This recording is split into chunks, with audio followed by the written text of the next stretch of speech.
So ಅಷ್ಟೆಲ್ಲ ಖರ್ಚು ಮಾಡಿ ದರ್ಶನ್ ಅವರ ಬೇಲು ರಿಜೆಕ್ಟ್ ಮಾಡುವಂತ ಅವಶ್ಯಕತೆ ಏನಿತ್ತು ಅಂತ ನಮ್ಗೆ ಗೊತ್ತಿಲ್ಲ. ಅದನ್ನೆಲ್ಲ ಪ್ರಾಸಿಕ್ಯೂಷನ್ ಏಜೆನ್ಸಿ ಸ್ವಲ್ಪ ಅಡ್ವಾಂಟೇಜ್ ತಗೊಂಡು ಈ ಒಂದು ಬೇಲ್ನ ಕ್ಯಾನ್ಸಲ್ ಮಾಡೋದ್ರಲ್ಲಿ ಒಂದು ಸಕ್ಸಸ್ಫುಲ್ ಆಗಿದೆ, ಕೊಡುತ್ತೆ.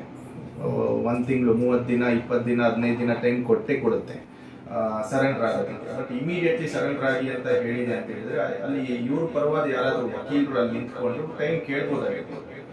ಆ ಟೈಮಿನ ಒಳಗಾಗಿ ನಾವು ರಿವ್ಯೂ ಪಿಟಿಷನ್ ಹಾಕ್ಬೋದಾಗಿತ್ತು. ಸೊ ಅದು ಯಾಕೆ ಮಾಡಿಲ್ಲ ಅನ್ನೋದು ನಮಗೆ ಅರ್ಥ ಮಾಡಿದ್ದಾರೆ. ದರ್ಶನ್ನ ವಿರುದ್ಧವಾಗಿ ಅವರ 1 ದಿನದ ಫೀ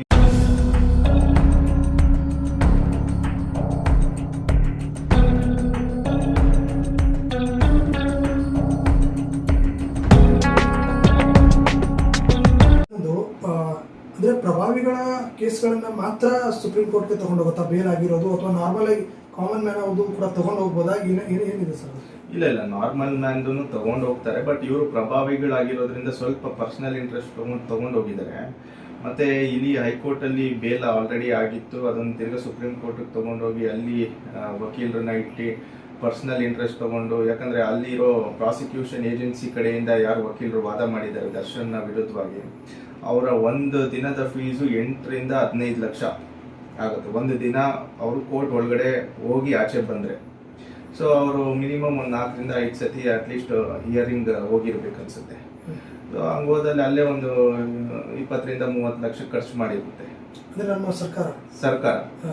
ಸೊ ಅದು ಫೀಸ್ ಇರೋದು ಎಲ್ಲರಿಗೂ ಗೊತ್ತಿರುತ್ತೆ. ಆನ್ಲೈನ್ ಅಲ್ಲಿ ನೀವು ಚೆಕ್ ಮಾಡಿದ್ರೆ ಯಾರು ಅವ್ರ ಪರವಾಗಿ ಅಲ್ಲಿ ಆರ್ಗ್ಯೂ ಮಾಡಿ ರಿಜೆಕ್ಟ್ ಮಾಡಿಸಿರ್ತಾರೆ, ಅವ್ರ ಫೀಸ್ ನೀವು ಚೆಕ್ ಮಾಡಿದ್ರೆ 1 ದಿನದ ಫೀಸು ಆನ್ಲೈನ್ ಅಲ್ಲಿ ನಿಮ್ಗೆ ಅವೈಲಬಿಲಿಟಿ ಇರುತ್ತೆ, ಬೇಕಾದ್ರೆ ಚೆಕ್ ಮಾಡಿ ನೋಡ್ಬೋದು. ಸೊ ಅಷ್ಟೆಲ್ಲ ಖರ್ಚು ಮಾಡಿ ದರ್ಶನ್ ಅವರ ಬೇಲು ರಿಜೆಕ್ಟ್ ಮಾಡುವಂತ ಅವಶ್ಯಕತೆ ಏನಿತ್ತು ಅಂತ ನಮ್ಗೆ ಗೊತ್ತಿಲ್ಲ. Point number 1. ಹಂಗೆ ಅಷ್ಟೇ ಇವರು ಏನು ಕನ್ಸರ್ನ್ ತಗೊಂಡು ಸೊಸೈಟಿ ವೆಲ್ಫೇರ್ ನೋಡೋದಾಗಿದ್ರೆ ಅದೇ ದುಡ್ಡನ್ನ ಇವರು ವಿಕ್ಟಿಮ್ ಫ್ಯಾಮಿಲಿ ಯಾರಿದ್ದಾರೆ, ಡಿಸೀಸ್ಡ್ ಫ್ಯಾಮಿಲಿ ಇದಾರಲ್ಲ, ರೇಣುಕಾ ಸ್ವಾಮಿ ಫ್ಯಾಮಿಲಿ ಕೊಡ್ಬೋದಾಗಿತ್ತು. ಅವ್ರು ಈಗಾಗಲೇ ನಮಗೆ ಸರ್ಕಾರದ ಕೆಲಸ ಬೇಕು ಅಂತ ಹೇಳ್ಬಿಟ್ಟು ಅರ್ಜಿ ಸಲ್ಲಿಸ್ಕೊಂಡಿದ್ರು, ಅದನ್ನು ಕೂಡ ರಿಜೆಕ್ಟ್ ಮಾಡಿದೆ ಅಂತ ನಮಗೆ ಮಾಹಿತಿ ಬಂದಿದೆ. ಸೊ ಇವೆಲ್ಲ ಮಾಡೋ ಬದಲು ಅದೇ ದುಡ್ಡನ್ನು ಅವ್ರು ಕೊಟ್ಟು ಹೆಲ್ಪ್ ಮಾಡ್ಬೋದಾಗಿತ್ತು, ಬಟ್ ಮಾಡಿಲ್ಲ. ಅವರು ಪರ್ಸನಲ್ ಇಂಟ್ರೆಸ್ಟ್ ತಗೊಂಡು ಸುಪ್ರೀಂ ಕೋರ್ಟ್ಗೆ ಹೋಗಿ ರಿಜೆಕ್ಟ್ ಮಾಡಿಸಿದ್ದಾರೆ. ಎಲ್ಲ ಕೇಸಸ್ಸಲ್ಲೂ ಈ ಥರ ಆಗಲ್ಲ. ಸುಪ್ರೀಂ ಕೋರ್ಟ್ಗೆ ಹೋದ್ರೂ ಸಹ ಅಲ್ಲಿನೂ ಬೇಲ್ ಆಗಿರುವಂತಹ ತುಂಬ ಉದಾಹರಣೆಗಳು ನಮ್ಮಲ್ಲಿದೆ. ಸೊ ಈ ಕೇಸಲ್ಲಿ ಹೀಗಾಗಿದೆ. ಇಟ್ ಈಸ್ ವೆರಿ ಅನ್ಫಾರ್ಚುನೇಟ್, ಏನು ಮಾಡೋದಕ್ಕಾಗಲ್ಲ. ಆಮೇಲೆ ಒನ್ಸ್ ಇವರು ದರ್ಶನ್ ಅವರು ಆಚೆ ಬಂದ ಮೇಲೆ ಮೆಡಿಕಲ್ ಟ್ರೀಟ್ಮೆಂಟ್ ತೊಗೊಬೇಕಾಗಿತ್ತು. ತಕ್ಷಣ ಇವರು ಶೂಟಿಂಗ್ ಹೋಗಿ ಎಲ್ಲ ಮಾಡಿದ್ರು, ಮತ್ತು ಫೋಟೋಸ್ ಎಲ್ಲ ಸ್ವಲ್ಪ ವೈರಲ್ ಆಗಿತ್ತು. ಸೊ ಅದನ್ನೆಲ್ಲ ಪ್ರಾಸಿಕ್ಯೂಷನ್ ಏಜೆನ್ಸಿ ಸ್ವಲ್ಪ ಅಡ್ವಾಂಟೇಜ್ ತಗೊಂಡು ಈ ಒಂದು ಬೇಲ್ನ ಕ್ಯಾನ್ಸಲ್ ಮಾಡೋದ್ರಲ್ಲಿ ಒಂದು ಸಕ್ಸಸ್ಫುಲ್ ಆಗಿದೆ. ಮೇನ್ ಕಾರಣ ಅದೇ ಅಂತೀರಾ ಸರ್? ಈ ಥರ ವೈರಲ್ ಆಗಿರೋ ಫೋಟೋಗಳಾಗಿರ್ಬೋದು, ಮೆಡಿಕಲ್ ಇದರಿಂದ ಆಗಿರ್ಬೋದು? ಹೌದು, ಮೆಡಿಕಲ್ ನಾನು ಜಡ್ಜ್ಮೆಂಟ್ ಓದಿದೆ. ಮೈನು ಮೆಡಿಕಲ್ ನನಗೆ ಒಂದು ಬೆಡ್ ರೆಸ್ಟ್ ಬೇಕಾಗಿದೆ ಅಂತ ಹೇಳ್ತಾರೆ, ಬಟ್ ಆಚೆ ಬಂದು ಬೆಡ್ ರೆಸ್ಟ್ ತಗೊಳ್ಳಲ್ಲ. ಅದೇ ಎಲ್ಲನೂ ಮೆನ್ಷನ್ ಆಗಿದೆ ಸುಪ್ರೀಂ ಕೋರ್ಟ್ ಜಡ್ಜ್ಮೆಂಟ್ ಅಲ್ಲಿ. ಬೆಡ್ ರೆಸ್ಟ್ ತಗೊಳ್ಳಲ್ಲ ಇವರು. ಮತ್ತೆ ಇನ್ನೊಂದೇನಪ್ಪ ಅಂತ ಹೇಳಿದ್ರೆ, ಕಂಪ್ಲೇನೆಂಟ್ ವಿಟ್ನೆಸ್ ಒಬ್ರು ಇದ್ದಾರೆ, ಯಾರೋ ಒಬ್ರು ಆಕ್ಟರ್ ಇದ್ದಾರೆ, ಅವ್ರ ಜೊತೆಯಲ್ಲಿ ಫಿಲಮ್ ನೋಡಕ್ ಹೋಗಿರೋದು, ಅದನ್ನು ಇನ್ ಪರ್ಟಿಕ್ಯುಲರ್ ಮೆನ್ಷನ್ ಮಾಡಿದ್ದಾರೆ. ಇವರು ಇನ್ನೆಷ್ಟು ಪ್ರಭಾವಿಗಳಾಗಿದ್ರೆ, complainant witness, one of the witness ಅವರು ಮರ್ಡರ್ ಕೇಸ್ ಇನ್ನೂ ಕ್ಲೋಸ್ ಆಗಿಲ್ಲ, ಇನ್ನು ವಿಚಾರಣೆ ಹಂತದಲ್ಲೇ ಇದೆ. ಸೊ ಈಗಿರ್ಬೇಕಾದ್ರೆ ಅವ್ರ ಜೊತೆನೆ ಕೂತ್ಕೊಂಡು ಇವರು ಫಿಲಮ್ ನೋಡ್ತಾರೆ ಅಂತ ಹೇಳಿದ್ರೆ, ಇವರು ಎಲ್ಲ ವಿಟ್ನೆಸಸ್ಗಳನ್ನು ಟ್ಯಾಂಪರ್ ಮಾಡುವಂತ ಸಾಧ್ಯತೆ ಇದೆ ಅಂತ ಹೇಳ್ಬಿಟ್ಟು ಅವರು ಆ ಥರ ಒಂದು ಪರ್ಸ್ಪೆಕ್ಟಿವ್ ಅಲ್ಲಿ ಮಾನ್ಯ ಸುಪ್ರೀಂ ಕೋರ್ಟ್ ಇದನ್ನ ರಿಜೆಕ್ಟ್ ಮಾಡಿದೆ ಅಂತ ನಾನು ಹೇಳ್ತೀನಿ. ಅಂದ್ರೆ ಅದ್ರ ಜೊತೆಗೆ ಅಂದ್ರೆ ಸಾಕ್ಷಿ ನಾಶ ಮಾಡ್ಬೋದು ಅಂತ ಮೇನ್ ರೀಸನ್. ಈ ಕೇಸಲ್ಲಿ ಸಾಕ್ಷಿನಾಶ ಸೆಕ್ಷನ್ ಹಾಕಿದ್ದಾರೆ, ಅದೆಲ್ಲ ಪಿನ್ ಟು ಪಿನ್ ಹಾಕಿದ್ದಾರೆ.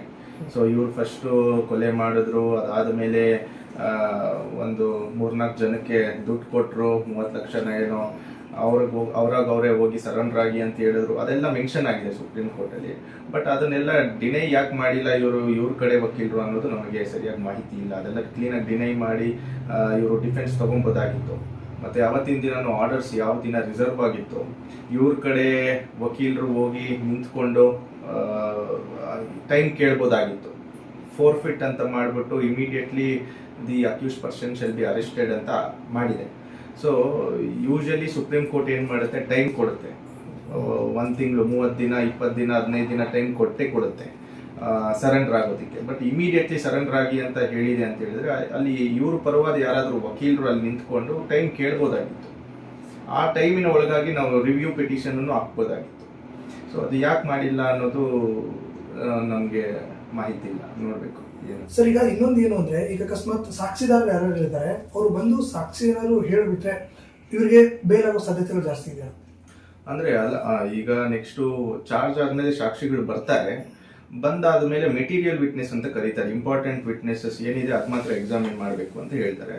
ಆ ಎಕ್ಸಾಮಿನೇಷನ್ ಆದ್ಮೇಲೆ ಆ ಎಕ್ಸಾಮಿನೇಷನ್ ಅಲ್ಲಿ ದರ್ಶನ್ ಅವರು ಪಾಲು ಇಲ್ಲ ಅಂತ ಆ ವಿಟ್ನೆಸಸ್ಗಳು ಏನಾದ್ರು ಇನ್ ಕೇಸ್ ಹೇಳ್ದಲ್ಲಿ ಆ ಒಂದು ಗ್ರೌಂಡ್ ಮೇಲೆ, ಆ ಒಂದು ಡಿಪೋಸಿಷನ್ ಮೇಲೆ ಬೇಲ್ ಹಾಕೊಬಹುದು, ತಿರ್ಗಾ ಹಾಕೊಬಹುದು. ತಿರ್ಗಾ ಸೆಷನ್ ಕೋರ್ಟ್ ನಲ್ಲೂ ಹಾಕೊಳ್ಳುವಂತ ಚಾನ್ಸಸ್ ಇದೆ, ಹೈಕೋರ್ಟ್ ಅಲ್ಲೂ ಹಾಕೊಳ್ಳುವಂತ ಚಾನ್ಸಸ್ ಇದೆ, ಇಲ್ಲ ಸುಪ್ರೀಂ ಕೋರ್ಟ್ ಅಲ್ಲೂ ಹಾಕೊಳ್ಳುವಂತ ಚಾನ್ಸಸ್ ಇದೆ. ಏನಂತ ಹೇಳಿ ನೋಡಿ, ಈ ತರ ಪ್ರಮುಖವಾದ ವಿಟ್ನೆಸ್ಗಳು ಯಾರ್ಯಾರಿದ್ದಾರೆ ಅವರೆಲ್ಲ ದರ್ಶನ್ನ ಪರವಾಗಿ ಹೇಳಿದ್ದಾರೆ. ಅಂದ್ರೆ ದರ್ಶನ್ ಈ ಕೇಸಲ್ಲಿ ಇನ್ವಾಲ್ವ್ ಆಗಿಲ್ಲ ಅಂತ ಹೇಳಿದ್ದಾರೆ. ಸೊ ಆದ್ರಿಂದ ತಾವು ಬೇಲ್ ಕೊಡಬೇಕು. ಇನ್ನ ಈ ನಿಯರೆಸ್ಟ್ ಫ್ಯೂಚರ್ ಅಲ್ಲಿ ಈ ಒಂದು ಟ್ರಯಲ್ ಕನ್ಕ್ಲೂಡ್ ಆಗುವಂತಹ ಯಾವುದೇ ಸಾಧ್ಯತೆಗಳಿಲ್ಲ. ಯಾಕಂದ್ರೆ 238 ವಿಟ್ನೆಸಸ್ಗಳಿದೆ ಇದರಲ್ಲಿ. ಸೊ ಮೇನ್ ವಿಟ್ನೆಸಸ್ ಯಾರ್ಯಾರಿದ್ದಾರೆ ಅವರೆಲ್ಲರೂ ದರ್ಶನ್ ಈ ಒಂದು ಕೇಸಲ್ಲಿ ಪಾಲ್ಗೊಂಡಿಲ್ಲ ಅಂತ ಹೇಳ್ತಾರೆ. ಸೊ ಆದ್ರಿಂದ ತಾವು ಬೇಲ್ ಕೊಡಬೇಕು ನಾವು ಅಂತ ಹೇಳ್ಬಿಟ್ಟು ಅರ್ಜಿ ಸಲ್ಲಿಸ್ಕೊಬಹುದು.